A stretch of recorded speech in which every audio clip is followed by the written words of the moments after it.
কি দল গ্রহণ করবে? সে দায় দল গ্রহণ করবে না। আপনার অন্যায় এবং আপনার স্বার্থবাদিতার দায় আপনাকে গ্রহণ করতে হবে এবং আপনি দেখতে পাবেন আস্তে করে হয়তো আপনার এই দলের জন্য আপনার অনেক ত্যাগ থাকতে পারে, অনেক পরিশ্রম থাকতে পারে, আন্দোলন সংগ্রামে আপনার অনেক ভূমিকা থাকতে পারে, কিন্তু দেখবেন সামান্য লোক ব্যবসায় করে আপনি আপনার দলের নেতৃত্ব হারিয়েছেন, দলের সদস্য পদ হারিয়েছেন। সুতরাং সাবধান হয়ে আমাদের আগামী দিনে যে আন্দোলন সংগ্রাম এখনো বাকি রয়েছে, আমাদের আন্দোলন সংগ্রাম শেষ হয় নাই। আমরা শুধুমাত্র ফ্যাসিবাদী হাসিনাকে বিতাড়িত করেছি, কিন্তু বাংলাদেশের মানুষের ভোটের অধিকার এখন পর্যন্ত আমরা প্রতিষ্ঠিত করতে পারি নাই। এই যে এত মানুষ শহীদ হয়েছে, ১,৫০০ থেকে ২,০০০ মানুষ শহীদ হয়েছে, কিসের জন্য শহীদ হয়েছে? কেউ কি মন্ত্রী এমপি হওয়ার আশায় রাজপথে নেমেছিল? কেউ কি মন্ত্রী এমপি হওয়ার আশায় তারা রাজপথে রক্ত দিয়েছে? না, তারা রাজপথে রক্ত দিয়েছে মানুষের ভোটের অধিকার আদায়ের জন্য। তারা রাজপথে রক্ত দিয়েছে গণতন্ত্র প্রতিষ্ঠিত করার জন্য। কাজেই তাদের রক্তের আমাদের দায় রয়েছে। তাদের রক্তের ঋণ যদি আমরা শোধ করতে চাই, তাহলে অবশ্যই বাংলাদেশে ভোটের অধিকার প্রতিষ্ঠিত করতে হবে এবং গণতন্ত্র প্রতিষ্ঠিত করতে হবে। তাহলেই কেবলমাত্র, যদি গণতন্ত্র আমরা প্রতিষ্ঠিত করতে পারি, তাহলেই কেবলমাত্র এই যে এত মানুষ শাহাদত বরণ করেছে, আত্মহুতি দিয়েছে, তাদের আত্মা শান্তি পাবে। এই যে এখান থেকে শাওন, আপনাদের পাশের এলাকা থেকে শাওন আমাদের সঙ্গে ২০২২ সালের ১ সেপ্টেম্বর এই চুনখা পাঠাগারের সামনে একটি আন্দোলনের আমাদের কর্মসূচি ছিল। আমাদের প্রতিষ্ঠা বার্ষিকীর একটি শান্তিপূর্ণ র্যালি ছিল। সেই র্যালিটিকেও গত ফ্যাসিবাদী সরকার স্বাভাবিক র্যালি হিসাবে, সেটি সরকার পতনের জন্য কোনো আন্দোলন ছিল না, একটি আমাদের আনন্দ র্যালি। আমাদের প্রতিষ্ঠা বার্ষিকী উপলক্ষে আমরা ঢোল ডক্কর ব্যান্ড তবলা নিয়ে আমরা একটি আনন্দ মিছিল বের করেছি। সেই মিছিলের উপরে একেবারে নিকটবর্তী জায়গা থেকে রাইফেল দিয়ে গুলি করে আমাদের শাওনকে হত্যা করা হয়েছে। হয়তো টার্গেট করেছিল আমাদের কোন নেতাকে, কারণ সেদিনের সেই র্যালিতে আমরা নেতৃত্বে ছিলাম, সামনের সারিতে ছিলাম। সুতরাং হয়তো আমাদের কাউকে টার্গেট করে হয়তো শাওনের মৃত্যু হয়েছে। আমরা শাওনের এই যে হত্যা করা হয়েছে, সেই হত্যাকারী, সেই যে কনক, এসআই কনককে গ্রেফতার করেছে, তার বিচার আমরা চাই।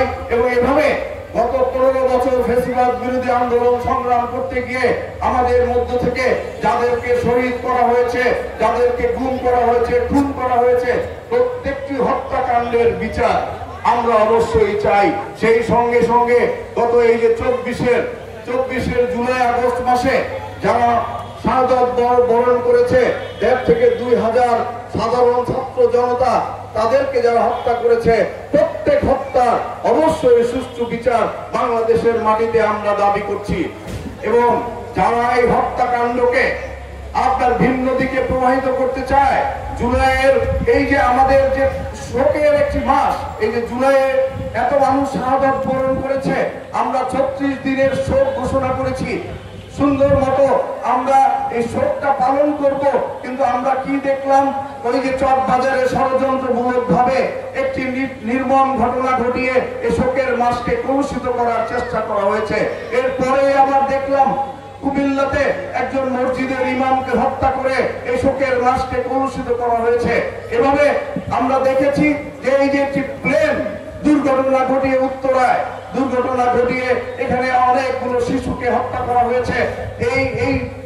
এটারও একটি সুষ্ঠু তদন্ত এবং বিচার আমরা দাবি করছি।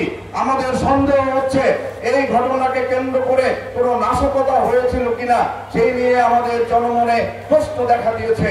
সুতরাং এই ঘটনাগুলো আমি বিশ্বাস করি, আমি মনে করি এই শোকের মাসকে কলুষিত করার জন্য, বিতর্কিত করার জন্য আমাদের মধ্যে ঘাপটি মেরে থাকা এবং প্রশাসনের মধ্যে ঘাপটি মেরে থাকা এবং ব্যবসায়ীদের মধ্যে কিছু ব্যবসায়ী ঘাপটি মেরে থাকা, যারা অতীতে সিন্ডিকেট করে যারা টাকার পাহাড় বানিয়েছে, তারাই কিন্তু আমাদের বিরুদ্ধে ষড়যন্ত্র করছে, রাষ্ট্রের বিরুদ্ধে ষড়যন্ত্র করছে, তারেক রহমানের বিরুদ্ধে ষড়যন্ত্র করছে, আমাদের নেতাকর্মীদের বিরুদ্ধে ষড়যন্ত্র করছে।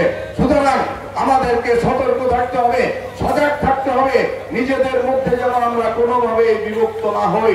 নমিনেশন কেন্দ্রিক কিছু নেতা বের হবে, তাদেরকে বলতে চাই, নমিনেশন আপনি নেন, আমাদের কোনো আপত্তি নাই যদি আপনাকে দেয়। কিন্তু রাজপথের নেতা কর্মীরা, তৃণমূলের নেতা কর্মীরা কি চায়?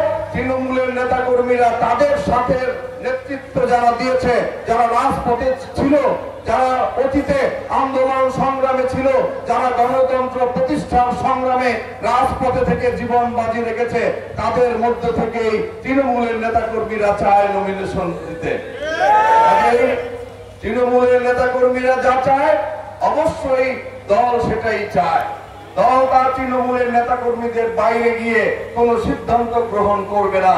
সুতরাং এই যে জাতীয়তাবাদী নমিনেশন পার্টি, তারা আওয়ামী লীগের বিরুদ্ধে একটি কথাও বলবে না, তারা অন্যান্য রাজনৈতিক দলের বিরুদ্ধে একটি কথাও বলবে না।